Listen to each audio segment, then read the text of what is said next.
ঘটনাটা বলি, মন দিয়ে শোনেন। এক জনপদের সামনে দিয়ে এক ব্যক্তি অতিক্রম করছে। করার সময় দেখি কি ওই জনপদের সবগুলা ঘর বাড়ি ধ্বংস হয়ে পড়ে আছে ছাদের উপরে। কিসের উপর? ছাদ উপরে থাকে না নিচে থাকে? আরে বলে ঘরের ছাদ কি উপরে না নিচে? উপরে। ওইগুলার ছাদ সব নিচে, ঘর সব উপরে, আর মানে সব ধ্বংস হয়ে পড়ে আছে। তো তিনি যাওয়ার সময় বলতেছে, আল্লাহ, এতগুলা মানুষ ধ্বংস হইল। তো তিনি বলতেছিলেন আর কি যে আল্লাহ তাআলা আবার এদেরকে কিভাবে জীবিত করবে, সুবহানাল্লাহ। মানে এটা তার আশ্চর্য, এটা কিন্তু সন্দেহ না। ওই ব্যক্তির এটা সন্দেহ না, ওই ব্যক্তি আশ্চর্য হইতেছে, আল্লাহু আকবার, কিভাবে ধ্বংস করলেন, আবার আল্লাহ কিভাবে জিন্দা করবে, এটা তার আশ্চর্য হওয়ার কারণ। তখন আল্লাহ তাআলা কি করলেন? এই ব্যক্তিকে মৃত্যু দিলেন। মৃত্যু দেওয়ার পর 100 বছর পর্যন্ত তাকে মরা অবস্থায় রাখলেন। কয় বছর? 100 বছর পর আল্লাহ তাআলা তাকে জীবিত করলেন, আবার জীবিত করছে। জীবিত করার পর আল্লাহ তাআলা বলেন, তুমি মরা অবস্থায় কতদিন ছিলা বলো তো? সে জবাব দিল, 1 দিন বা আধা দিন। আল্লাহ বললেন, তোমার খাবার আর পানির দিকে তাকাও। তো খাবারের দিকে তাকাইছে, পানির দিকে তাকাইছে, তাকায়া দেখে এগুলা এখনো আপনার ওই খাবার আর পানির দিকে তাকায়া দেখে এই খাবার পানিগুলা একটুও নষ্ট হয় নাই। কয়শো বছর খাবার পানি কি হয় নাই? তার সাথে একটা গাধা ছিল। এবার আল্লাহ তাআলা বললেন, গাধার দিকে তাকাও। গাধার দিকে তাকায় দেখে গাধা মরে পচে গলে নিঃশেষ হয়ে গেছে। তাহলে গাধা মরে পচে গলে শেষ হয়ে গেছে, কিন্তু খাবারগুলা নষ্ট হয় না। আল্লাহ তাআলা বুঝাইতে চায় কুদরত, আমি চাইলে কি পারি দেখো, খাবারগুলা নষ্ট হয় নাই, আবার তোমার গাধাটা মরে পচে গলে শেষ হয়ে গেছে। শুধু তাই না, হাড্ডিগুলা অস্থিগুলা মাটির সাথে মিশে গিয়েছে। এটা বলার পর আল্লাহ তাআলা বললেন, এই গাধার যে অস্থিগুলা আছে, এই অস্থিগুলা হাড্ডিগুলা দেখো, আমি আবার কিভাবে এটাকে উত্থিত করি। আমি আবার এই হাড্ডির উপরে গোস্ত লাগায়া দিয়া আবের মতো ওই গাধাটাও আমি আল্লাহ জিন্দা করতে। তো এই ব্যক্তিকে আল্লাহ তাআলা বললেন, এটা আমি কেন করেছি জানো? তোমাকে সারা পৃথিবীবাসীর জন্য নিদর্শন বানাবো, এই জন্য আমি আল্লাহ এটা করেছি। আল্লাহ বলেন, আও কাল্লাযী মাররা আলা ক্বরিয়াতি ওয়া হিয়া খাওয়িয়াতুন আলা উরুশিহা। আল্লাহ তাআলা বলেন, নবী আপনি কি ওই ব্যক্তিকে নিয়ে চিন্তা করেন নাই যে ব্যক্তি একটি জনপদের সামনে দিয়ে অতিক্রম করলো, ওয়া হিয়া খাওয়িয়াতুন আলা উরুশিহা, যে জনপদের সামনে দিয়ে যাওয়ার সময় তাকায় দেখ ওই জনপদের সব ঘর বাড়িগুলা ছাদের উপর উল্টে আছে। قال أن يحيي هذه الله بعد موتها। ওই ব্যক্তি বললেন, আল্লাহ তাআলা কিভাবে মৃত্যুর পর আবার এগুলাকে পুনরুত্থান করবেন, আবার কিভাবে জিন্দা করবেন, এটা তিনি বিস্ময় প্রকাশ করে বললেন, সন্দেহ করে বলেন নাই। আল্লাহ তাআলা কি করলেন? ফামাতাহুল্লাহু মিআতা আমিন সুম্মা বাআসা। আল্লাহ তাকে 100 বছরের জন্য মৃত্যু দিয়ে দিলেন। কয় বছর? 100 বছর। সুম্মা বাআসা, এরপর আল্লাহ তাকে আবার জীবিত করলেন। জীবিত করার পর আল্লাহ বললেন, ক্বালা কাম লাবিস্তা, কতদিন আপনি মৃত্যু অবস্থায় কাটিয়েছেন? তিনি জবাব দিলেন, লাবিস্তু ইয়াওমান আও বা'দা ইয়াওম, একদিন বা আধা দিন। বলেন তো, একদিন আধা দিন নাকি 100 বছর? আল্লাহ বললেন, ক্বালা বাল লাবিস্তা মিআতা আম, বরং তুমি মৃত্যু অবস্থায় 100 বছর কাটিয়ে দিয়েছো। ফানজুর ইলা তুআমিকা ওয়া শারাবিকা লাম ইয়াতাসান্না, তুমি তোমার খাবারের দিকে তাকাও, পানির দিকে তাকাও, আমি আল্লাহর কুদরত দেখো, এই খাবার পানি লাম ইয়াতাসান্না, একটুও নষ্ট হয় নাই। তাকাও তো, খাবারের দিকে তাকাইছে, তাকায় দেখে নষ্ট হয় নাই। এবার আল্লাহ বললেন, অনজুর ইলা হিমারিকা, তুমি তোমার গাধার দিকে তাকাও। ওয়ালিনাজআলাকা আয়াতাল লিন্নাস, এই যে তোমাকে 100 বছর মৃত অবস্থায় রাখলাম, 100 বছর পর আবার তোমাকে জিন্দা করলাম। জিন্দা করার পর তোমার খাবারগুলা তোমাকে দেখায় দিলাম, 100 বছরে খাবারগুলা নষ্ট হয় নাই।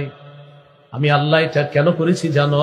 দুনিয়াবাসীর জন্য, তোমাকে নিদর্শন বানানোর জন্য।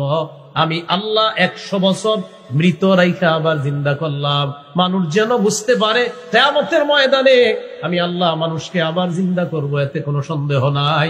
তোমাকে দিয়ে দুনিয়াবাসীর কাছে আমি একটা প্রমাণ হিসাবে রেখে দিলাম, মানুষ যেন বুঝে আমি তাদেরকে আবার জিন্দা করব, তোমাকে জিন্দা করলাম। ওয়ালিনাজআলাকা আয়াতাল লিন্নাস, আমি তোমাকে মানুষের জন্য নিদর্শন বানিয়েছি, এজন্য এটা করেছি।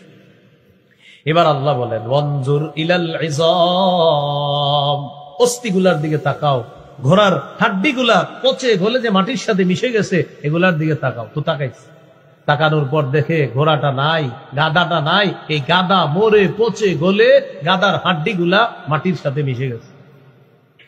তো আল্লাহ তাআলা বললেন হাড্ডির দিকে তাকান, আপনি তাকাইছে, কাইফা নুনশিজুহা, আল্লাহ তাআলা বলেন দেখো এখন আমি কিভাবে কাইফা নুনশিজুহা, এটা পুনরুত্থান করি, আবার উত্থিত করি। সুম্মা নাকসুহা লাহমা, আমি আল্লাহ ওই হাড্ডির উপর আবার গোশত এটার মধ্যে প্রবেশ করায়া দেই, গোশতের পোশাক পরায়া দেই। আল্লাহ বলেন এই পুরাতন হাড্ডির মধ্যে গোশতের পোশাক পরায়া দিয়া দেখেন 100 বছর আগের ওই গাধা আমি আবার কিভাবে জিন্দা করলাম। এটা করার পর আল্লাহ বললেন ফালাম্মা তাবায়্যানা লাহুম আল্লাহু আলা কুল্লি শাইইন কাদির, যখন তার কাছে স্পষ্ট হয়ে গেল যে আসলে আল্লাহ তাআলা জিন্দা করেন, আল্লাহ তাআলা মৃতকে আবার জীবিত করা এটা আল্লাহর কাছে কোনো ব্যাপার না, তখন তিনি বললেন আমি বুঝতে পেরেছি আল্লাহ সকল কিছুর উপর ক্ষমতাবান, আমি জানি আল্লাহ তাআলা সবকিছুর উপর ক্ষমতাবান। এখন কথা হলো এই ব্যক্তিটা কে, যে ব্যক্তির সাথে এটা ঘটনা ঘটছে? কোরআন এই ব্যক্তি সম্পর্কে কিছু বলে নাই। আর ওই এলাকাটা যে এলাকায় ধ্বংসের ঘটনাগুলো ঘটছে এটা কোন এলাকা, এই ব্যাপারে কোরআন স্পষ্ট কিছু বলে নাই। মুফাসসিরিনে কেরাম গবেষণা করে বলেন এই ব্যক্তিটা হলো উযাইর আলাইহিস সালাম। কোন নবী? অথবা আরমিয়া, একজন নবী আছে, কি নাম? আরমিয়া। উযাইর নবী অথবা আরমিয়া নবী এই ব্যক্তিটা। আর এলাকাটা কোন এলাকা? মুফাসসিরিনে কেরাম এবং ঐতিহাসিকগণ গবেষণা করে বলেন এলাকাটা হলো বাইতুল মুকাদ্দাসের একটা এলাকা। কোন জায়গা? বাইতুল মুকাদ্দাসের একটা এলাকা। তাহলে বলেন তো মৃত্যুর পর আবার পুনরুত্থান করবে, জীবিত করবে, এই ক্ষমতা কার? এটা আল্লাহ বুঝাইলেন যে আমি আল্লাহ চাইলে সব করতে পারি। 100 বছর একটা মানুষকে মৃত রেখে আবার জিন্দা করলেন। জিন্দা করার পর আল্লাহ বললেন কত বছর মৃত অবস্থায় কাটাইলেন? তিনি বললেন একদিন বা আধা দিন। আল্লাহ বললেন না, 100 বছর কাটিয়েছেন। কোন কোন জান্নাতীর অবস্থা হবে এমন, তাদেরকে আল্লাহ যখন কিয়ামতের ময়দানে পুনরুত্থান করবে আল্লাহ বলবে কতদিন তুমি কাটিয়েছো? তার কাছে মনে হবে এই পুরা সময়টা একদিন বা আধা দিন। এত সহজে তার জীবনের ওই বর্জকের জীবনটা আল্লাহ কাটায় দিবে।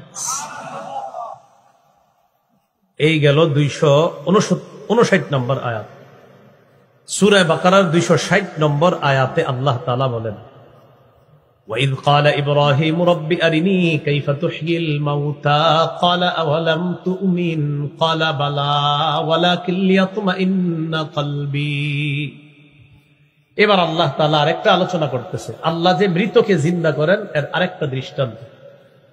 ইব্রাহিম আলাইহিস সালাতু ওয়াস সালাম একদিন বললেন আল্লাহ আমার একটু দেখান আপনি কিভাবে মৃতকে জিন্দা করেন। আল্লাহ বলেন আপনি বিশ্বাস করেন না? ইব্রাহিম নবী বললেন আল্লাহ বিশ্বাস তো করি, তবে অন্তরের প্রশান্তির জন্য আমি একটু দেখতে চাই আপনি কিভাবে মৃতকে আবার জিন্দা করেন। আল্লাহ তাআলা বললেন 4টা পাখি ধরেন আপনি। 4টি পাখি ধরার পর এই 4টি পাখি আপনি বশ করেন, যেভাবে আমরা পাখি বশ করি, কবুতর বশ করে না? ইব্রাহিম নবীকে বললেন এই 4টি পাখি বশ করবেন, করার পর এই 4টি পাখি আপনি টুকরা টুকরা করবেন, করার পর বিভিন্ন পাহাড়ের মধ্যে আপনি পাখির টুকরাগুলা রেখে দিবেন। টুকরা রেখে দেওয়ার পর এই টুকরাগুলা কোন পাখির টুকরা এটা আপনার জানা নাই। 4টা পাখি একসাথে টুকরা টুকরা করলে কোনটা কোন পাখির টুকরা এটা আপনার জানা নাই। 4 টুকরা করার পর 4টা পাহাড়ের মধ্যে এক একটা টুকরা আপনি রেখে দিবেন। আল্লাহ তাআলা বলেন ইব্রাহিম এবার যখন আপনি পাখিগুলাকে ডাক দিবেন, তাদের নাম নিয়ে ডাক দেওয়ার পর আলাদা আলাদা পাহাড় থেকে প্রত্যেকটা পাখির আলাদা আলাদা টুকরাগুলা একত্রিত হয়ে যাওয়ার পর পাখি রূপে আবার আপনার সামনে উপস্থিত হয়ে যাবে। আবার 4টা পাখি ধরেন, বশ করেন। এটা আল্লাহ বলেন। وَإِذْ قَالَ إِبْرَاهِيمُ رَبِّ أَرِنِي كَيْفَ تُحْيِي الْمَوْتَى قَالَ أَوَلَمْ تُؤْمِنْ قَالَ بَلَى। ওই সময়কে স্মরণ করুন যখন ইব্রাহিম নবী বললেন রব্বি আরিনি কাইফা তুহিল মাউতা, আমার রব আমাকে আপনি দেখান কিভাবে আপনি মৃতদেরকে জিন্দা করেন। আল্লাহ তাআলা বললেন ক্বালা আওয়ালাম তুমিন, ইব্রাহিম আপনি কি বিশ্বাস করেন না? ইব্রাহিম নবী জবাব দিলেন ক্বালা বালা, বিশ্বাস করি রব, ওয়ালাকিন লিয়াতমাইন্না কলবি, তবে আমার অন্তরের প্রশান্তির জন্য বিষয়টা আমি জানতে চাই। আল্লাহ বললেন ক্বালা ফাকুজ আরবাআতাম মিনাত তায়রি ফাসুরহুন্না ইলাইকা, চারটা পাখি ধরেন, ধরার পর এই চার পাখি আপনি বশে আনেন, বশ করেন। সুম্মা জাআল আলা কুল্লি জাবালিন মিনহুন্না জুজআ, এই চার পাখি টুকরা টুকরা করার পর পাখিগুলা টুকরাগুলা আলাদা আলাদা পাহাড়ের মধ্যে আপনি রেখে দেন। এরপর সুম্মা দুউহুন্না, পাখিগুলাকে আপনি ডাক দেন, ইয়াতিনাকা সায়া, পাখিগুলা সবগুলা একত্রিত হয়ে ওই টুকরাগুলা আলাদা আলাদা পাহাড় থেকে একত্রিত হওয়ার পর আপনি দেখবেন আপনার সামনে দৌড়াইতে দৌড়াইতে পাখিগুলা উপস্থিত হয়ে যায়। ওয়ালাম, জেনে রাখেন, আন্নাল্লাহা আজিজুল হাকিম, নবী আপনি জানেন আল্লাহ তাআলা আজিজ মহাপরাক্রমশালী, হাকিম আল্লাহ তাআলা মহাপ্রজ্ঞাময়। এখন এখানে একটা কথা, মৃতকে আবার জিন্দা করবে কে? বলেন বলেন বলেন, কে? কোন সন্দেহ আছে? বলেন আমার সাথে, এই কথায় সন্দেহ রাখা যাবে না, সংশয় রাখা যাবে না। সন্দেহ আর সংশয় কোনটা? সংশয় মানে হতেও পারে নাও হতে পারে, এটা হলো সংশয়। এই ব্যাপারে আল্লাহ তাআলা 25 নম্বর পারার 20 নম্বর পৃষ্ঠায় এই সংশয়বাদী আকীদা সম্পর্কে আল্লাহ তাআলা বলেন,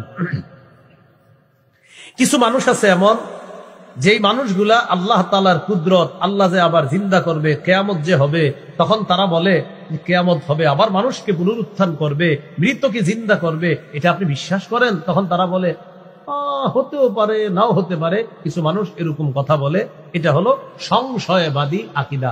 আমাদের আকীদা হলো নিশ্চিত আমরা মারা যাব, আমাদের আকীদা হলো নিশ্চিত আমাদেরকে আল্লাহ পুনরুত্থান করবেন, আবার আল্লাহ আমাদেরকে পুনরুত্থান করবেন, এটার মধ্যে আমাদের কোনো সন্দেহ নাই। তাহলে ইব্রাহিম নবী কেন বলছে? অন্তরের প্রশান্তির জন্য। উনি কি বিশ্বাস করে না? নাউজুবিল্লাহ, না, উনি বিশ্বাস করে, তবে উনি বলছে আল্লাহ অন্তরটার একটু শান্তি দিতাম, এই জন্য আপনার কাছে দেখতে চেয়েছি। এখন আল্লাহ তাআলা কি বলে দেখেন, সূরা জাসিয়া 32, 33, 34 নম্বর আয়াতে আল্লাহ বলেন, وَإِذَا قِيلَ إِنَّ وَعْدَ اللَّهِ حَقٌّ وَالسَّاعَةُ لَا رَيْبَ فِيهَا قُلْتُم مَّا نَدْرِي مَا السَّاعَةُ إِن نَّظُنُّ إِلَّا ظَنًّا وَمَا نَحْنُ بِمُسْتَيْقِنِينَ। আল্লাহ তাআলা বলেন, কিছু মানুষ আছে এমন, যাদেরকে যখন বলা হয় ইন্না ওয়াদাল্লাহি হক, আল্লাহর ওয়াদা সত্য, ওয়াসসাআতু লা রাইবা ফিহা, কিয়ামত আসবে এতে কোনো সন্দেহ নাই, কিয়ামত হওয়ার পর আল্লাহ আবার মানুষকে পুনরুত্থান করবে, এতে কোনো সন্দেহ নাই। এই কথা বলার পর একদল মানুষ বলে মা নাদরি মাস-সাআ, আল্লাহ বলেন কুলতুম মা নাদরি মাস-সাআ, তখন তোমরা বলো একদল মানুষ মা নাদরি মাস-সাআ, আমরা জানি না কিয়ামত কি জিনিস। ইন্না যুন্নু ইল্লা যন্নাও ওয়া মা নাহনু বিমুস্তাইকিনিন, আমরা শুধু ধারণা রাখি, আমরা শুধু কল্পনা করি, হতেও পারে নাও হতে পারে, শুধু ধারণা রাখি। ওয়া মা নাহনু বিমুস্তাইকিনিন, তবে নিশ্চিতভাবে বিশ্বাস করি না যে কিয়ামত হবে। নাউজুবিল্লাহ বলুন। এটা হলো সংশয়বাদী আকীদা। আমাদের আকীদা কি? কিয়ামত হবে, এটা নিশ্চিত না, আমরা নিশ্চিতভাবে বিশ্বাস করি। এবার আল্লাহ তাআলা বলেন, ওয়াবাদা লাহুম সাইয়্যাতু মা আমিলু ওয়া হাকা বিহিম মা কানু বিহি ইস্তাহজিউন। ওয়াবাদা লাহুম সাইয়্যাতু মা আমিলু, কিয়ামতের ময়দানে তাদের খারাপ কর্ম যখন তাদের সামনে প্রকাশ পেয়ে যাবে, তারা যে উপহাস করত, এই উপহাসের কারণে যে গজব তাদের উপর আসবে, আল্লাহর পক্ষ থেকে বলা হবে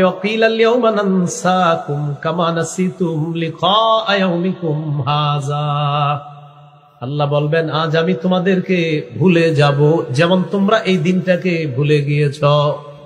তোমরা যেমন আজকের দিনটা ভুলে গিয়েছ, আমি আল্লাহ তোমাদেরকে ভুলে যাব। সর্বশেষ আল্লাহ বলেন ওয়া মাওয়াকুমুন নার, তোমাদের ঠিকানা হলো জাহান্নাম। ওয়া মা লাকুম মিন নাসিরিন, তোমাদের কোনো সাহায্যকারী নাই। এরপরের আয়াতে আল্লাহ বলেন জানোনি এটা কেন? যালিকুম বিআন্নাকুম ইত্তাখাযতুম আয়াতিল্লাহি হুজুয়া, এটা এই কারণে তোমরা আল্লাহর আয়াতগুলা নিদর্শনগুলাকে উপহাসের পাত্র বানিয়েছো। ওয়া গাররাতকুমুল হায়াতুদ দুনিয়া, পার্থিব জীবন তোমাদেরকে ধোঁকা দিয়েছে। ফাল্যাউমা লা ইখরাজুনা মিনহা ওয়ালা হুম ইউস্তাআতাবুন, আল্লাহ বলেন আজ তাদেরকে জাহান্নাম থেকে বের করা হবে না। ওয়ালা হুম ইউস্তাআতাবুন, আর তাদেরকে কোনো ওজর আপত্তি পেশ করার কোনো সুযোগও দেওয়া হবে না যে আল্লাহ আমরা একটু আপনার কাছে চাই, আমাদের একটু আরামের সুযোগ দেন, আমরা একটু বিশ্রাম নিতে চাই, আল্লাহ অনেক ক্লান্ত হয়ে গেছি, একটু সুযোগ দেন। আল্লাহ বলে সুযোগ দেওয়া হবে না। এখন আসেন বলেন তো, ইব্রাহিম নবী যে বলছে আল্লাহ আপনি আমাকে দেখান কিভাবে মৃতকে জিন্দা করেন, এটা কি ওনার সন্দেহ? উনি নিশ্চিত জানে আল্লাহ মৃতকে জীবিত করেন, তবে উনি বলছেন ওয়ালাকিন লিয়াতমাইন্না কলবি, অন্তরের প্রশান্তির জন্য আল্লাহ এটা শুধু আপনার কাছে এটা জানতে চেয়েছি, অন্তরের প্রশান্তির জন্য। এখন আসেন ঈমান এবং ইয়াকিনের সাথে যেন আমরা মৃত্যুবরণ করতে পারি। ইয়াকিন কি? যে আমার মৃত্যু হবে, কিয়ামত হবে, আবার পুনরুত্থান করবে, এটা আমার ইয়াকিন থাকতে হবে। এই জন্য খুব বেশি পরিমাণে একটা জিকির বাড়াই দিতে হবে, সেটা হলো বলেন লা ইলাহা ইল্লাল্লাহ। কি বলি তো? ইল্লাল্লাহ, এটা খুব বেশি পরিমাণে বাড়াইতে হবে। তিরমিজির বর্ণনা 3592 নম্বর হাদিস।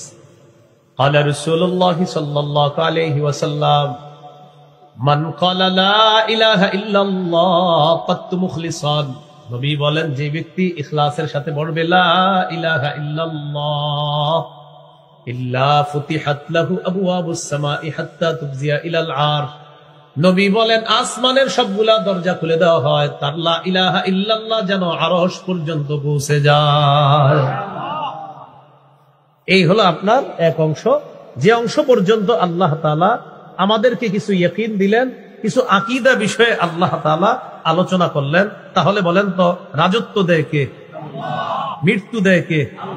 জীবন দান করেন কে? মুমিনদের অভিভাবক কে? কাফেরদের অভিভাবক শয়তান। কাফেরদের অভিভাবক শয়তান, মুমিনদের অভিভাবক কে? আর কাফেরদের অভিভাবক শয়তান।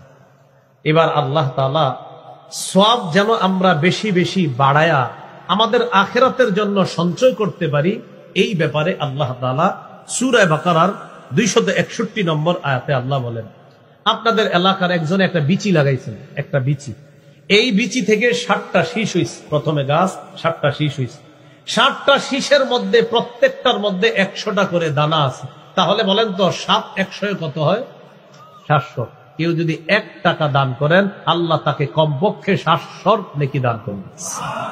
তো আল্লাহ বলেন মাসালুল লাযীনা ইউনফিকুনা আমওয়ালাহুম ফী সাবিলিল্লাহ কামাসালি হাববাতিন আমবাতাত সাবআ সানাবিলা ফী কুল্লি সুম্বুলাতিন মিআতু হাব্বা ওয়াল্লাহু ইউদাঈফু লিমান ইয়াশা ওয়াল্লাহু ওয়াসিউন আলীম। আল্লাহ তাআলা আগের আয়াতগুলোর মধ্যে আমাদের আকীদা ঠিক করলেন। আকীদা আল্লাহ ঠিক করার পর আল্লাহ বলেন এবার পরকাল যদি তোমরা সুন্দর করতে চাও, আল্লাহ বলেন মাসালুল লাযীনা ইউনফিকুনা আমওয়ালাহুম ফী সাবিলিল্লাহ, যারা আল্লাহর রাস্তায় দান করে তাদের দৃষ্টান্ত হলো কামাসালি হাব্বা, একটা বিচির মতো, আমবাতাত সাবআ সানাবিলা, যে বিচি আপনি রোপণ করার পর আমবাতাত সাবআ সানাবিলা, এই বিচি থেকে গাছ হয়, গাছ হওয়ার পর 60টা শীষ উৎপন্ন করে, ফি কুল্লি সুম্বুলাতিন মিআতু হাব্বা, প্রত্যেকটা শীষের মধ্যে 100টা করে দানা। প্রথমে কয় দানা? এক না, প্রথমে কয় দানা লাগাইছে? এক দানা থেকে শীষ হইল কয়টা? 60টা। 60 শীষে প্রত্যেকটা কয়শো দানা? 100। তো আল্লাহ বলেন কেউ যদি 1 টাকা দান করে, 1 টাকা দানের গাছ লাগাইলো, সেটার 60টা শাখা হবে, আর প্রত্যেকটা 100 করে, মোট কমপক্ষে 700 টাকা দান করার সওয়াব আল্লাহ দিবেন। এটা আল্লাহ তাআলা বললেন। এরপরে বলেন ওয়াল্লাহু ইউদাঈফু লিমান ইয়াশা ওয়াল্লাহু ওয়াসিউন আলিম।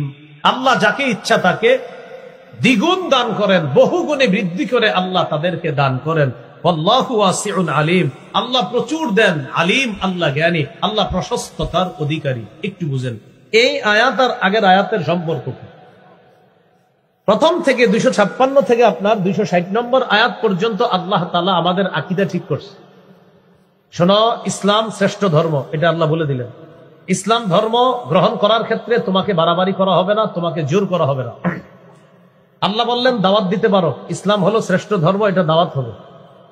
সাহাবী আয়েশা নবীজি বললেন, হুজুর আমার 2 ছেলের আমি জোর করে মুসলমান বানায় রাইখা দিই। আল্লাহ বললেন না, জোর করে মুসলমান বানানো যাবে না, শুধু বলতে বলেন যে শোনো আমার সন্তান, ইসলাম তোমাদের জন্য মনোনীত ধর্ম, এটা গ্রহণ করো। এই প্রথম কথা। ইসলামের মধ্যে প্রবেশ করলেন, করার পর এবার আকীদা ঠিক করতে হবে। শোনো মুসলমান, তোমাদের অভিভাবক আল্লাহ।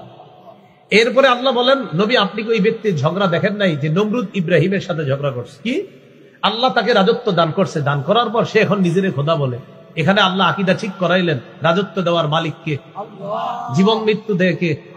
আল্লাহ। নমরুদ বলছিল আমি দেই, নাউজুবিল্লাহ। এরপরে আল্লাহ আবার আকীদা ঠিক করাইলেন, এক ব্যক্তি একটা জনপদের সামনে দিয়ে গেছে, আল্লাহ এতগুলা মানুষ মারা গেছে, জনপদ ধ্বংস হয়ে গেল, আল্লাহ আবার তাদেরকে জিন্দা করবে। আল্লাহ তার মৃত্যু দিলেন, মৃত্যু দেওয়ার পর 100 বছর রাইখা দিলেন, 100 বছর পর জীবিত করে আমাদেরকে আল্লাহ নিদর্শন বানায়া দিলেন যে দেখো মৃত্যুর পর আবার পুনরুত্থান করব, এটা আমি করব। এরপরে আল্লাহ আবার দৃষ্টান্ত দিলেন, ইব্রাহিম নবীরে বললেন 4টা পাখি ধরেন, ধরার পর টুকরা টুকরা করে বিভিন্ন পাহাড়ের মধ্যে রাইখা দেন, নাম ধরে ডাক দিবেন, পাখিগুলার টুকরাগুলা আলাদা আলাদা জায়গা থেকে টুকরা একত্রিত হয়ে যেই যেই পাখি ছিল আপনার ওই পাখির রূপে আপনার সামনে ফিরে আসবে। এখানে আকীদা ঠিক করলেন। এবার বলেন ইসলাম, বলেন ইসলাম, ঈমান। তাহলে ইসলামে প্রবেশ করলেন, প্রবেশ করার পর এবার আপনার আকীদা ঠিক হতে হবে, হ্যাঁ আল্লাহই রাজত্ব দেয়, আল্লাহই জীবন দেয়, আল্লাহই মৃত্যু দেয়। আকীদা ঠিক করলেন, করার পর আল্লাহ বলেন পরকালে যে যাইবা, যাওয়ার জন্য কিছু সঞ্চয় তোমরা দুনিয়াতে থাকতেই করবা। এই ব্যাপারে আল্লাহ একটা দৃষ্টান্ত দিলেন যে দান করা আল্লাহর রাস্তায়। এখানে দান করা দ্বারা উদ্দেশ্য কি? সদকা হতে পারে, যাকাতও হতে পারে। যাকাতের ব্যাপারে উলামায়ে কেরাম বলেন যে এখানে দান করা দ্বারা 1 নাম্বার উদ্দেশ্য হবে যাকাত। কি হবে বলেন তো? মানে সদকা। বলেন কি? সদকা। এখন এখানে যাকাতের কথা আপনার কেন আনলেন? যাকাতের কথাটা এই কারণে আনছে, কিছু মানুষ আছে দুনিয়াতে যাকাত দেয় কিন্তু পুরোপুরি দেয় না। 1 লক্ষ টাকা যাকাত আসছে, উনি 30,000 টাকায় শাড়ি আর লুঙ্গি কিনা দিয়ে দিচ্ছে, বাকি রইল কত? 70,000। ফেসবুকে আবার স্ট্যাটাস দেয়, আজকে গরিবদের মাঝে আমার যাকাতের টাকাগুলো বন্টন করে নিজেকে একটু হালকা অনুভব হচ্ছে। এটা ফেসবুকে স্ট্যাটাস দিতেছে, দিছে কয় হাজারের, রয়ে গেছে কত? যদি জানেন তাহলে কমেন্ট করে দিবেন, হ্যাঁ প্রিয় ভাই, বাকি 70 লিখে দিবেন। তো আপনাদেরকে এইভাবে কমেন্ট করে, তাও আবার কি যাকাতের শাড়িয়ার লুঙ্গি দিছে, তাও ওই দোকান থেকে কিনে দিছে যেই দোকানের সামনে লেখা থাকে এখানে যাকাতের লুঙ্গি ও শাড়ি পাওয়া যায় 260 টাকা। আগে ছিল 260 টাকা, কমন 260 টাকা ছিল, এখন বাড়তে পারে। একদম 10 বছর আগে ছিল 160 টাকা। এটা কেন জানি 50 হয় না, 60 হয়। তো এইভাবে তো দেওয়ার পর এখন ওনার 70 বাকি। রাসূলুল্লাহ সাল্লাল্লাহু আলাইহি সাল্লাম বলেন, কিয়ামতের ময়দানে যারা যাকাত দেয় নাই, কোন ময়দানে? আবার আকীদা ঠিক করেন, কিয়ামত হবে, এখানে কি আমাদের সংশয় না নিশ্চিত? সংশয় না নিশ্চিত? মরার পর জীবিত করবে, সংশয় না নিশ্চিত? এখন কিয়ামতের ময়দানে রাসূল সাল্লাল্লাহু আলাইহি সাল্লাম বলেন, 1 শ্রেণীর মানুষ হবে এমন, যাদের অবস্থা হবে এমন যে তাদের কপালের মধ্যে লন্ডি করে যে কাপড় ইস্ত্রি, এরকম একটা কিছু বানানো হবে, বানিয়ে তাদের কপাল পার্শ্ব পিছনে শেক দেওয়া হবে। এই পাত দিয়ে যখন শেক দেওয়া চলতে থাকবে, নবীজি বলেন এটা কিয়ামতের ময়দানে হবে, এর মিটারটা হবে 1 দিন। কয়দিন? তাহলে তো বেশি দিন না, কয়দিন? নবীজি বলেন 1 দিনের পরিমাণ 50,000 বছরের সমান। কয় হাজার বছরের সমান? সাহাবায়ে কেরাম এটা শুইনা পেরেশান, হুজুর এটা কারা? নবীজি বললেন যারা যাকাত দেন। কি দেয় নাই? যাকাত দেন। আল্লাহ আকীদা ঠিক করে প্রথমেই দানের কথা বললেন। মুফাসসিরিনে কেরাম বলেন এখানে 1 নাম্বার উদ্দেশ্য হলো যাকাত। যাকাত যারা আদায় করে নাই, কিয়ামতের ময়দান থেকেই তাদের একটা ভয়ঙ্কর শাস্তি তো কিয়ামতের ময়দানের আগে আছে। কিয়ামতের ময়দানের শাস্তিটা হবে তাদেরকে এইভাবে তাদের কপালে, তাদের পিছনে পার্শ্বে শেক দেওয়া হবে। আর যাদের পশু ছিল, পশুর যাকাত যারা দেয় নাই, এই পশুগুলা কিয়ামতের ময়দানে পশুর রূপ ধারণ করা হবে। ওই পশু আইসা তাদেরকে মারাবে, পা দিয়ে এইভাবে মারতে থাকবে, পারাইতে থাকবে। সহিহ মুসলিমের বর্ণনা। আর বুখারীর বর্ণনা, রাসূল সাল্লাল্লাহু আলাইহি ওয়াসাল্লাম বলেন, পা থেকে একটা সাপ পেঁচায়া, পুরো শরীরটা পেঁচায়া তার মুখের সামনে ফনা ধরবে এইভাবে। বুখারীর বর্ণনা। এই সাপটা হবে বিষধর টেকু সাপ। কি সাপ? টেকু। বিষধর, খুব রাগী সাপ হবে। তার সামনে আসবে, আসার পর বলবে, আনা কানজুকা আনা মালুকা, আমি তোমার সেই সম্পদ যেই সম্পদের তুমি যাকাত দাও নাই, এখন আমি তোমাকে খাবো, দংশন করব। তাহলে আল্লাহ তাআলা কি বুঝাইলেন? শোনো, আকীদা ঠিক করলা, এখন আখিরাতের জন্য সঞ্চয় করবা। সঞ্চয়ের একটা খাত আল্লাহ শিখাইয়া দিছে, দান করো, সদকা করো। সদকার মধ্যে শ্রেষ্ঠ সদকা 1 নাম্বার, উলামায়ে কেরাম বলেন, এটা হলো যাকাত। তবে যাকাত আর সদকার একটা পার্থক্য, এই সদকা মানে এমনিও গরিব মিসকিনকে সদকা করবে, যাকাত মানে দিতেই হবে। যাকাত মানে কি? এটা আপনি দিতে হবে, এটা আপনার হক না। যাকাত এটা আরেকজনের হক, এটা আপনাকে দিতে হবে। আল্লাহ তাআলা আমাদের সকলকে আকীদা বিশুদ্ধ করে আখিরাতের সঞ্চয় করে আমরা যেন আখিরাতে রওনা করতে পারি, আল্লাহ তৌফিক দান করে। একজন সাহাবী আছেন নবীজি, তার নাম হুসাইন আল আনসার। এই হুসাইন আনসারী রাদিয়াল্লাহু তাআলা আনহুর 2 ছেলে ছিল খ্রিস্টান। তিনি মুসলমান, বাবা মুসলমান, সন্তান খ্রিস্টান। নবীজির কাছে আসলেন। আসার পর বললেন, ইয়া রাসূলুল্লাহ, আমার 2 ছেলের আমি জোর করে মুসলমান বানায় রেখে দিই, তাহলে আর তাদের বাইরে যাওয়া লাগবে না। তখন আল্লাহ তাআলা সূরা বাকারার 256 নম্বর আয়াত নাযিল করে দেন, লা ইকরাহা ফিদ্দীন।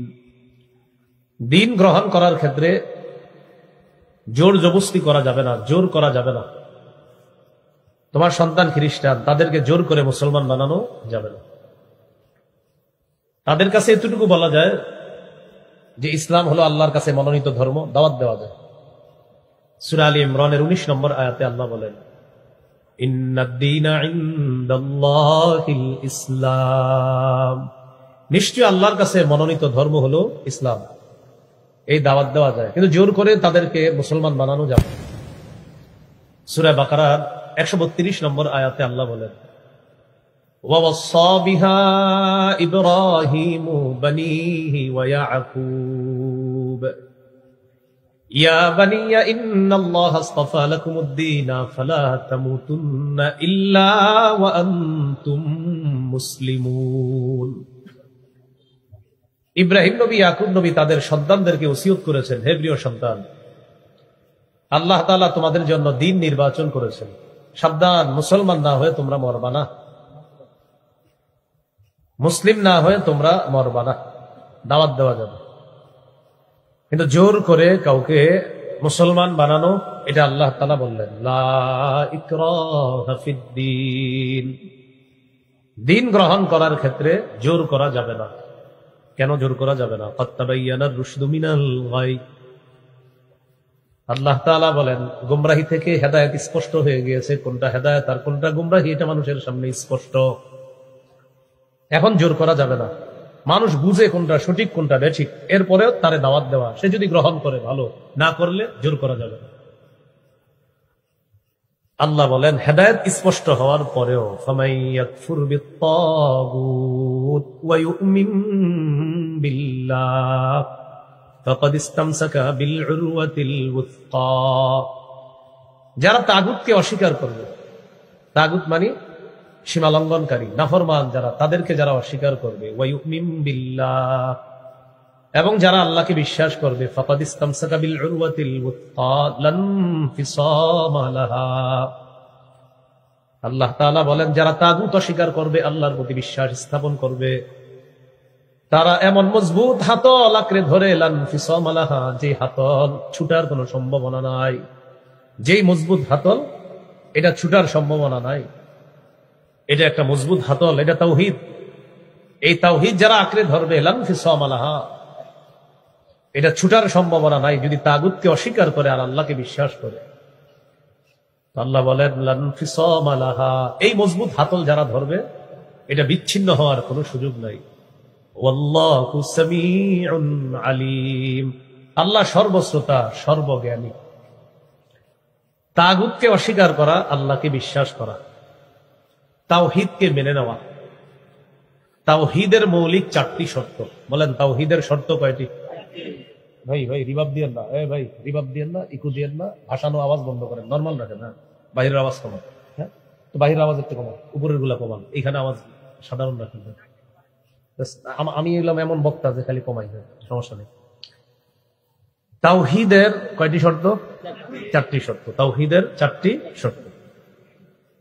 1 নম্বর শর্ত, আল্লাহ ছাড়া কোনো ইলাহ নাই, এই বিশ্বাস নিয়ে মরতে হবে আপনার।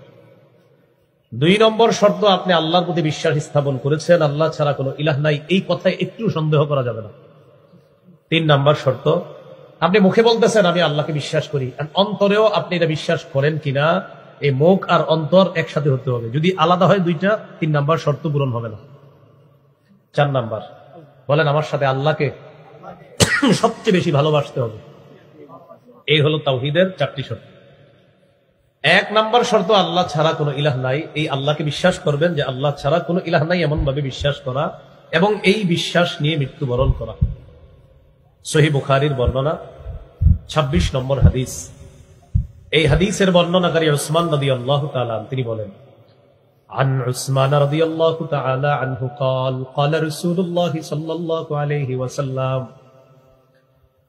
من مات وهو يعلم أنه لا إله إلا الله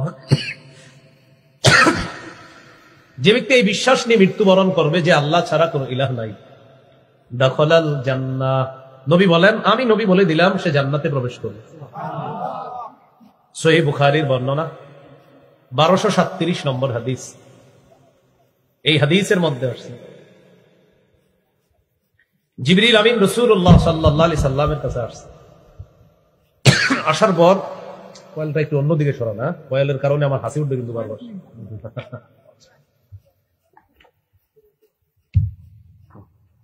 আমার একটু ঝামেলা আছে কয়েলে, হ্যাঁ কয়েলের ওই যতক্ষণ আসবে ততক্ষণ হাসি আসবে। সহিহ বুখারীর বর্ণনা 1237 নম্বর হাদিস। জিবরিল আমিন রাসূলুল্লাহ সাল্লাল্লাহু আলাইহি সাল্লামের কাছে আসছে। আসার পর বললেন, বাশশির উম্মাতাকা আন্নাহু মান মাতা মিন উম্মাতিকা লা ইউশরিকু বিল্লাহি শাইআ দাখালাল জান্নাহ। জিবরিল আমিন বলে, হাবিব আপনি আপনার উম্মতকে সুসংবাদ জানায়া দেন, আপনার উম্মতের মধ্যে যে ব্যক্তি শিরিক করা ছাড়া মৃত্যুবরণ করবে, যে ব্যক্তি এই বিশ্বাস নিয়ে মৃত্যুবরণ করবে আল্লাহ ছাড়া কোনো ইলাহ নাই, দাখালাল জান্নাহ, সে জান্নাতের মেহমান হয়ে যাবে। আপনি আপনার উম্মতকে সুসংবাদ জানায়া দেন, শিরিক করা ছাড়া যদি মারা যায় সে জান্নাতে প্রবেশ করবে। এই হলো তাওহীদের 1 নম্বর শর্ত। তাওহীদের 2 নম্বর শর্ত, আল্লাহ ছাড়া কোনো ইলাহ নাই, এই কথা একটু সন্দেহ করা যাবে না। সূরা হুজুরাতের 15 নম্বর আয়াতে আল্লাহ বলেন, ইন্নামাল মুমিনুনা আল্লাযীনা আমানু বিল্লাহি ওয়া রাসূলিহি সুম্মা লাম ইয়ারতাবু ওয়া জাহাদু বিআমওয়ালিহিম ওয়া আনফুসিহিম ফি সাবিলিল্লাহ উলাইকা হুমুস সাদিকুন। আল্লাহ বলেন, প্রকৃত ঈমানদার তারা যারা আল্লাহকে বিশ্বাস করে, রাসূলকে বিশ্বাস করে, একটু সন্দেহ যারা করে না, যারা জানমাল নিয়ে আল্লাহর রাস্তায় লড়াই করে, আমি আল্লাহ কোরআনে তাদেরকে খাঁটি সত্যবাদী বলে ঘোষণা করলাম।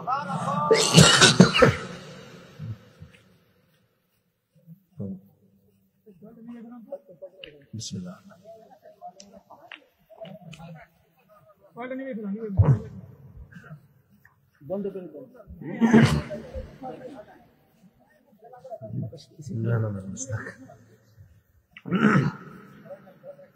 তো বলছিলাম তাওহীদের 2 নম্বর শর্ত, আল্লাহ ছাড়া কোনো ইলাহ নাই, এই কথায় একটু সন্দেহ করা যাবে না। আল্লাহ বলেন, প্রকৃত ঈমানদার তারা যারা আল্লাহকে বিশ্বাস করে, রাসূলকে বিশ্বাস করে, সামান্য না, আল্লাহ বলেন তাদেরকে আমি কোরআনে খাঁটি সত্যবাদী বলে ঘোষণা করলাম। 3 নম্বর শর্ত তাওহীদের, আল্লাহ ছাড়া কোনো ইলাহ নাই এটা মুখে বলা, অন্তরেও বিশ্বাস করা পাশাপাশি। সূরাতুল ফাতহের 11 নম্বর আয়াতে আল্লাহ বলেন, ইয়াকুলুনা বিআলসিনাতিহিম মা লাইসা ফি কুলুবিহিম, তারা তাদের মুখ দিয়ে এমন কথা বলে যা তাদের অন্তরের কথা না। তারা তাদের মুখ দিয়ে এমন কথা বলে যা তাদের অন্তরের কথা না, এমন কথা তারা মুখ দিয়ে বলে। তাহলে মুখ দিয়ে আল্লাহ এক এই কথা বলার পাশাপাশি অন্তরেও বিশ্বাস করা যে আল্লাহ এক, এটা তাওহীদের ৩ নম্বর শর্ত। সহিহ বুখারীর বর্ণনা ৪৪ নম্বর হাদিস, রাসূলুল্লাহ সাল্লাল্লাহু আলাইহি সাল্লাম বলেন, ইয়াখরুজু মিনান নার মান ক্বালা লা ইলাহা ইল্লাল্লাহ ওয়া ফি কলবিহি ওয়াজনু শাঈরাতিন মিন খাইর ওয়াজনু বুররাতিন মিন খাইর ওয়াজনু যাররাতিন মিন খাইর। কারো অন্তরে যদি গম পরিমাণ, জব পরিমাণ, সরিষার দানা পরিমাণ ঈমান যদি কারো অন্তরে থাকে, সে একদিন জাহান্নাম থেকে বের হয়ে জান্নাতে প্রবেশ করবে। তাহলে আমরা ৩ নম্বর শর্ত শিখলাম, মুখে বলা আল্লাহ ছাড়া কোনো ইলাহ নাই, এটা বলার পাশাপাশি অন্তরেও বিশ্বাস করা। আর অন্তরের এই বিশ্বাস যদি সরিষার দানা পরিমাণ কাটিও হয়, আপনি একদিন জান্নাতে যাবেন। ৪ নম্বর, এই পৃথিবীতে যা কিছু আছে সবকিছুর চাইতে আল্লাহকে বেশি ভালোবাসা। সহিহ বুখারীর ১৬ নম্বর হাদিস, এই হাদিসের মধ্যে আছে, ক্বালা রাসূলুল্লাহ সাল্লাল্লাহু আলাইহি ওয়াসাল্লাম, সালাসুন মান কুন্না ফীহি ওয়াজাদা হালাওয়াতাল ঈমান। রাসূলুল্লাহ সাল্লাল্লাহু আলাইহি সাল্লাম বলেন, যার মধ্যে ৩টি জিনিস পাওয়া যাবে, ৩টি গুণ পাওয়া যাবে, সে তার অন্তরের মধ্যে ঈমানের স্বাদ গ্রহণ করতে পারবে। ১ নম্বর, আইয়াকুন আল্লাহু ওয়া রাসূলুহু আহাব্বা ইলাইহি মিম্মা সিওয়াহুমা, আল্লাহ এবং তার রাসূল সবচাইতে বেশি ভালোবাসতে হবে, এটা ১ নম্বর গুণ, আল্লাহ এবং তার রাসূলকে বেশি ভালোবাসা। ২ নম্বর, ওয়া আইয়ুহিব্বাল মারআ লা ইউহিব্বুহু ইল্লা লিল্লাহ, কোন মুসলমানকে শুধুমাত্র আল্লাহর জন্য ভালোবাসা, এটা হলো ২ নম্বর গুণ। ৩ নম্বর, ওয়া আইয়াকরাহা আইয়াউদা ফিল কুফরি কামা ইয়াকরাহু আইয়ুকযাফা ফিন্নার, আগুনে পুড়ে যাওয়া যেমন অপছন্দ, কুফরি করাও তেমন অপছন্দ হওয়া। আপনাকে ২০ কোটি টাকা দিল, ভাই তুমি আগুনে পুড়ে যাও, তো আপনি রাজি হবেন না এই কারণে, যদি আমি আগুনেই পুড়ে যাই তাহলে আমি টাকা নিয়ে কি লাভ হবে। যেমনি ভাবে আপনি টাকার জন্য আগুনে পুড়তে রাজি না, যদি ২০ কোটি টাকা দিয়ে বলা হয় তুমি কুফরি করো, আপনার জবাব হবে আমি কুফরি করে জাহান্নামের আগুনের ভাগীদারও হতে চাই না। এই গুণ যদি আপনার মধ্যে থাকে, একদিক দিয়ে আপনি আগুনেও পুড়তে চান না, এটাও অপছন্দ, ঠিক কুফরি করাও তেমন অপছন্দ, এই গুণ যদি আপনার মধ্যে থাকে, আল্লাহ অন্তরে ঈমানের স্বাদ দান করবেন। তাওহীদের কয় শর্ত? ৪টি শর্ত, এটি আল্লাহ বললেন, فمن يكفر بالطاغوت ويؤمن بالله فقد استمسك بالعروة الوثقى, যারা তাগুতকে অস্বীকার করে আল্লাহকে বিশ্বাস করে তারা মজবুত হাতল আঁকড়ে ধরলো, লা ইনফিসাম লাহা, যা ছুটে যাওয়ার কোনো সুযোগ নাই। আল্লাহু সামিউন আলিম, আল্লাহ সর্বশ্রোতা, আল্লাহ সর্বজ্ঞানী। আল্লাহ আমাদের সকলকে ৪ শর্ত পূরণ করে আল্লাহর বিশ্বাস নিয়ে যেন মরতে পারি, আল্লাহ তৌফিক দান করুন। সূরা বাকারার ২৫৭ নম্বর আয়াত। ২ দল হয়ে গেল, এক দল হলো তাগুতের অনুসারী আর এক দল আল্লাহর অনুসারী। তাগুত দ্বারা ১ নম্বর উদ্দেশ্য হলো শয়তান, তাগুত দ্বারা আরেকটা উদ্দেশ্য হলো যত সীমালঙ্ঘনকারী আছে। তো যারা তাগুতের অনুসারী তারা শয়তানের অনুসারী, আর যারা ইমানদার হবে তারা আল্লাহ তাআলার দল। মনে রাখবেন মৌলিকভাবে দল ২টা। বলেন মৌলিকভাবে দল কয়টা? বলেন আল্লাহর দল, শয়তানের দল। হিজবুল্লাহ, হিজবুশ শাইতান। মূলত মৌলিকভাবে দল ২টা, একটা আল্লাহর দল, একটা হলো শয়তানের দল। আল্লাহর দলের ঠিকানা জান্নাত, শয়তানের দলের ঠিকানা জাহান্নাম। আল্লাহ তাআলা ২৫৭ নম্বর আয়াতে বলেন, আল্লাহু ওয়ালিয়ুল্লাযীনা আমানু ইউখরিজুহুম মিনাজ যুলুমাতি ইলান নূর, যারা ঈমানদার তাদের অভিভাবক হলেন আল্লাহ। কারা? আল্লাহ তাআলা বলেন যারা ঈমানদার তাদের অভিভাবক আল্লাহ। ইউখরিজুহুম মিনাজ যুলুমাতি ইলান নূর, আল্লাহ তাদেরকে অন্ধকার থেকে বের করে আলোর দিকে নিয়ে যায়। যারা ঈমানদার তাদের অভিভাবক আল্লাহ, আল্লাহ তাদেরকে অন্ধকার থেকে বের করে আলোর দিকে নেয়। এরপরে আল্লাহ বলেন ওয়াল্লাযীনা কাফারু আউলিয়াউহুমুত তাগুত, যারা কাফের তাদের অভিভাবক হলো তাগুত। কাফেরদের অভিভাবক তাগুত হয়, কোন মুসলমানের অভিভাবক যেন তাগুত না হয়। আমাদের শত্রু আল্লাহ তাআলা চিহ্নিত করে দিয়েছে, চিহ্নিত করার পরেও এই শত্রুকে বন্ধু হিসাবে গ্রহণ করার সুযোগ নাই। আল্লাহ তাআলা সূরা মাঈদার মধ্যে বলেন, ইয়া আইয়ুহাল্লাযীনা আমানু লা তাত্তাখিযুল ইয়াহুদা ওয়ান নাসারা আউলিয়া, হে ঈমানদারগণ, ইহুদি খ্রিস্টানদেরকে শত্রু, যারা তোমাদের শত্রু, এদেরকে অভিভাবক রূপে গ্রহণ করো না, এদেরকে বন্ধু রূপে গ্রহণ করবা না। এই কথাটা কে বলছে? আল্লাহ তাআলা। বা'দুহুম আউলিয়াউ বা'দ, তারা একে অপরের বন্ধু, তারা একে অপরের অভিভাবক, একজন আরেকজনের সাথে তাদের ভালো সম্পর্ক। এরপর আল্লাহ বলেন ওয়ামাই ইয়াতাওয়াল্লাহুম মিনকুম ফাইন্নাহু মিনহুম, তোমরা ইমানদার যারা তোমাদের মধ্য থেকে যারা ইহুদি খ্রিস্টানদেরকে বন্ধু বানাবে, ওই ইমানদারও তাদের দলভুক্ত হয়ে যাবে। রাসূলুল্লাহ সাল্লাল্লাহু আলাইহি সাল্লাম বলেন মান তাশাব্বাহা বিকওমিন ফাহুয়া মিনহুম, যে কোনো জাতির সাদৃশ্যতা অবলম্বন করবে সে তাদের দলভুক্ত হয়ে যাবে। এখন দেখেন আমাদের বর্তমান বাংলাদেশের পরিস্থিতি, আমরা মুসলমান যারা বারবার আমরা একটা ভুল করি। কি ভুল করি? যাদের মাঝে আল্লাহর কোরআন আছে, নবীর হাদিস আছে, যারা কোরআন হাদিসের বিদ্যা জানে, তাদের মাঝে আল্লাহর ভয় আছে, আল্লাহর ভয় যাদের মাঝে আছে, অন্তত তাদের দ্বারা চুরিদারি হবে না, তাদের দ্বারা আমানত রক্ষা হবে, এটা আশা করা যায়। বিপরীত দিকে আপনারা কিছু মানুষ চা দোকানের সামনে বসে অপেক্ষা করেন যে বিভিন্ন দল আসবে আর আপনাদেরকে টাকা দিবে, এই টাকাগুলা খাওয়ার অপেক্ষায় থাকেন এক দল, এক সুরের চাইতে আরেক সুর বেশি টাকা দেয়, পরে তারে ভোট দিয়ে তারে আপনারা প্রধান বানান। দোষ তো তাদের না, দোষ তো আমাদেরও আছে। আমরা অপেক্ষায় থাকি কে টাকা দিবে না দিবে, এই অপেক্ষায় আমরা থাকি।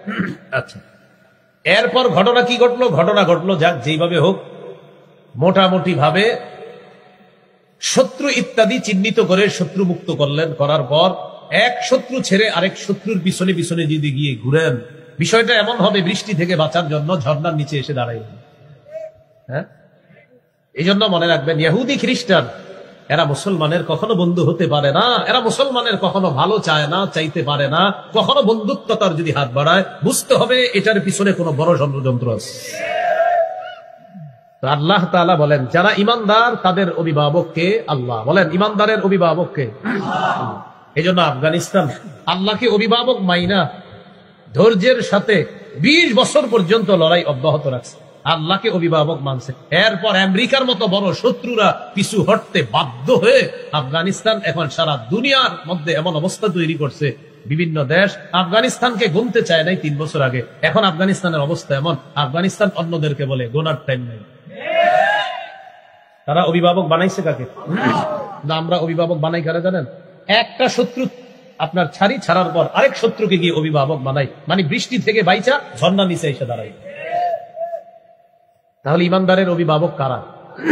এটা আল্লাহ বললেন আল্লাহু ওয়ালিয়ুল্লাযীনা আমানু ইউখরিজুহুম মিনাজ যুলুমাতি ইলান নূর, যারা ইমানদার তাদের অভিভাবক আল্লাহ। ইউখরিজুহুম মিনাজ যুলুমাতি ইলান নূর, আল্লাহ তাদেরকে অন্ধকার থেকে বের করে আলোর দিকে নিয়ে যায়। ওয়াল্লাযীনা কাফারু আউলিয়াউহুমুত তাগুত ইউখরিজুনাহুম মিনান নূরি ইলাজ যুলুমাত, আর যারা কাফের তাদের অভিভাবক হলো তাগুত, তারা তাদেরকে আলো থেকে বের করে অন্ধকারের দিকে নেয়। বলেন তো তাগুত কি করে আলো থেকে অন্ধকারের দিকে নেয়, আর আল্লাহ অন্ধকার থেকে আলোর দিকে নেয়?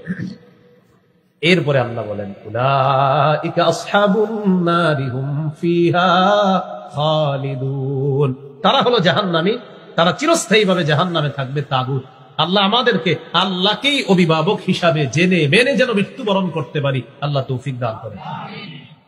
257 নম্বর আয়াত নেব, এবার 258 নম্বর আয়াত। ভাই বন্ধ করেন, বন্ধ করেন, এটা আমার ওয়াজ পর্যন্ত আর নতুন কিছু করেন না। হ্যাঁ,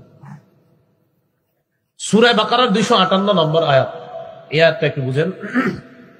আমাদের নবীকে আল্লাহ তাআলা ডাক দিয়ে বলে, হাবিব আপনি কি দেখেন নাই, চিন্তা করেন নাই ওই ব্যক্তির ব্যাপারে যাকে আমি রাজত্ব দান করলাম, রাজত্ব পাওয়ার পর সে নিজের বলে সেই খোদা। এখন রাজত্ব দিছে কে? আল্লাহ রাজত্ব দিছে। রাজত্ব পাওয়ার পর সে তার ভাবসাব এমন না আমি খোদা।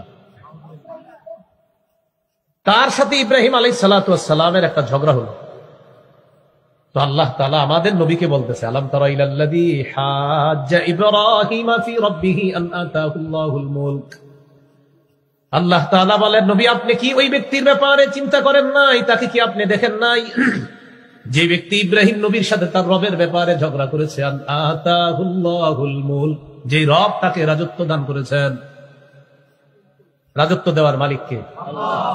প্রতিদিন 2 রাকাত অতিরিক্ত নামাজ পড়বেন, নামাজ পড়ার পর এখন থেকে 3টা দোয়া করবেন। কয়টা?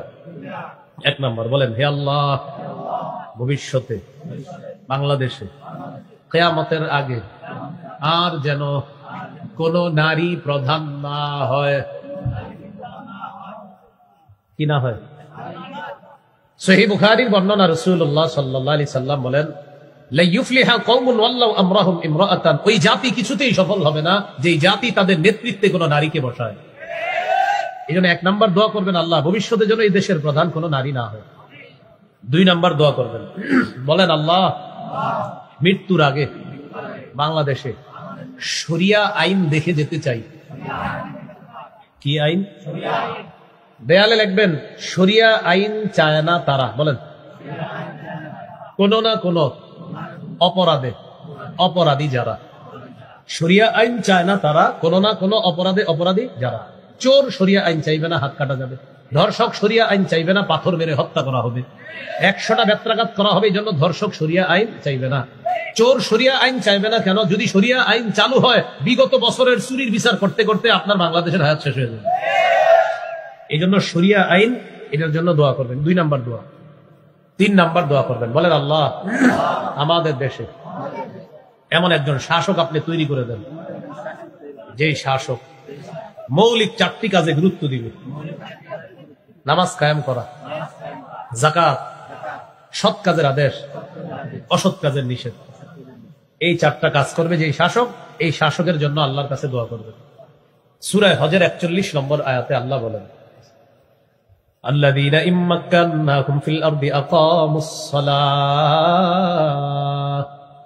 ওয়া আতাউয যাকাতা ওয়া আমারু বিল মা'রুফি ওয়া নাহাউ আনিল মুনকার। আল্লাহ তাআলা বলেন, যাদেরকে আমি রাষ্ট্র ক্ষমতায় বসাই তাদের মৌলিক কাজ হবে 4টা।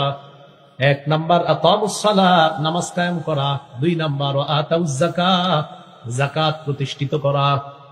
3 নাম্বার আমারু বিল মা'রুফ, সৎ কাজের আদেশ করা। 4 নাম্বার নাহাউ আনিল মুনকার, অসৎ কাজের নিষেধ করা। আল্লাহর কাছে দোয়া করব, আল্লাহ এমন 4 গুণওয়ালা সম্পন্ন একজন শরিয়া আইন বাস্তবায়ন করতে পারে এমন একজন নেতা তুমি বানায়া দাও। এই দোয়া করতে হবে, মনে থাকবেন ইনশাআল্লাহ। তাহলে নমরুদকে রাজত্ব দিয়েছিলেন কে? রাজত্ব পাওয়ার পরে হে কই হেই খোদা। তো আল্লাহ বলেন, আলম তারা ইলাল্লাযী হাজ্জা ইব্রাহিমা ফি রাব্বিহি আন আতাহুল্লাহুল মুলক। আল্লাহ তাআলা বলেন, নবী আপনি কি চিন্তা করেন না ওই ব্যক্তির ব্যাপারে, যেই ব্যক্তি ইব্রাহিম নবীর সাথে ঝগড়া করেছে তার রবের ব্যাপারে, যে রব তাকে রাজত্ব দান করছে, এই রবকে নিয়ে ইব্রাহিম নবীর সাথে ঝগড়া করছে। এই ব্যক্তি দ্বারা উদ্দেশ্য হলো নমরুদ, বাবেলের বাদশাহ। কোন জায়গার বাদশাহ? বাবেল। ইদ ক্বালা ইব্রাহিম রাব্বিয়াল্লাযী ইউহয়ী ওয়া ইউমীত, যখন ইব্রাহিম নবী বললেন রাব্বিয়াল্লাযী, আমার রব হলেন তিনি যিনি ইউহয়ী জীবন দেন, ওয়া ইউমীত যিনি মৃত্যু দেন। নমরুদ কয় আনা উহয়ী ওয়া উমীত, ইব্রাহিম জীবন আর মৃত্যু দেওয়াই যদি রব হওয়ার পরিচয় হয়, আমিও জীবন দেই আমিও মৃত্যু দেই। বলেন নাউযুবিল্লাহ। কি বলে? জীবন মৃত্যুই যদি রব হওয়ার পরিচয় হয়, আমিও জীবন দেই আমিও মৃত্যু দিই। নমরুদ। ইব্রাহিম নবী বললেন কিভাবে? জেলখানা থেকে 2 জন ধরে আনছে, আনার পর একজনকে হত্যা করছে, আরেকজনকে ছেড়ে দিচ্ছে। ইব্রাহিম নবীকে বলতেছে, দেখো এই যে একটা হত্যা করলাম, মৃত্যু দিলাম, আরেকটাকে ছেড়ে দিলাম, জীবন দিয়ে দিলাম। ইব্রাহিম নবী চিন্তা করলেন এই ব্যক্তিকে আটকানোর জন্য একটা পলিসি অবলম্বন করা দরকার। ইব্রাহিম নবী বললেন, ক্বালা ইব্রাহিম ফাইন্নাল্লাহা ইয়াতি বিশ-শামসি মিনাল মাশরিকি ফাতি বিহা মিনাল মাগরিব। ঠিক আছে, তুমি তো রব হওয়ার চ্যালেঞ্জ গ্রহণ করলা, একজনকে মারলা, আরেকজনকে ছেড়ে দিলা, আর বললা তুমিও জীবন দাও তুমিও মৃত্যু দাও। আমার রব আল্লাহ প্রতিদিন সূর্য পূর্ব দিক থেকে উঠায়, তুমি পশ্চিম দিক থেকে উঠায় দেখা দাও। কোন দিক থেকে? পশ্চিম দিক থেকে উঠায় দেখা দাও। তুমি তো রব, আল্লাহ তো ডেলি পূর্ব দিক থেকে উঠায়, তুমি পশ্চিম দিক থেকে উঠাও। তো এই কথা বলার পর ফাবহিতাল্লাযী কাফার, ওই কাফের নমরুদ যে ঝগড়া করেছে, কুফরি করেছে, সে ধরাশয়ী হয়ে গেল, সে লাজবাব হয়ে গেল, সে নাস্তানাবুদ হয়ে গেল, আর জবাব দিতে পারলো না। এখানে একটা কথা মনে রাখবেন, মুফাসসিরিন কেরাম লেখেন, নমরুদ পাল্টা প্রশ্ন করতে পারতো, নমরুদ পাল্টা ইব্রাহিম নবীকে প্রশ্ন করতে পারতো, আচ্ছা ইব্রাহিম, তোমার রব তো প্রতিদিন সূর্য উঠায় পূর্ব দিক থেকে, তোমার রবকেই কালকে বলো পশ্চিম দিক থেকে উঠাইতে, পাল্টা প্রশ্ন করতে পারতো। নমরুদ কেন প্রশ্ন করে নাই জানেন? নমরুদ ভালো করে জানে যে ইব্রাহিমকে যদি আমি চ্যালেঞ্জ দেই, ইব্রাহিম চ্যালেঞ্জ লুফে নিবে, আর তার রবকেও বলবে পশ্চিম দিক থেকে উঠাইতে, আর তার রব সত্যি পশ্চিম দিক থেকে উঠায় দেখায়। এই জন্য চ্যালেঞ্জ দেয় নাই পাল্টা। আল্লাহু লা ইয়াহদিল কওমাজ জালিমিন। আল্লাহ বলে আল্লাহ জালেম সম্প্রদায়কে হেদায়েত দান করেন না। এটা গেল 258 নম্বর আয়াত। এবার 259 নম্বর আয়াতের ব্যাপারে আল্লাহ তাআলা বলেন, আও কাল্লাযী মাররা আলা ক্বরিয়াতিন ওয়া হিয়া খাবিয়াতুন আলা উরুশিহা। আল্লাহ তাআলা বলেন, নবী আপনি কি ওই ব্যক্তিকে নিয়ে চিন্তা করেছেন যে এই ব্যক্তি মাররা আলা ক্বরিয়া, একটা জনপদের সামনে দিয়ে অতিক্রম করছে,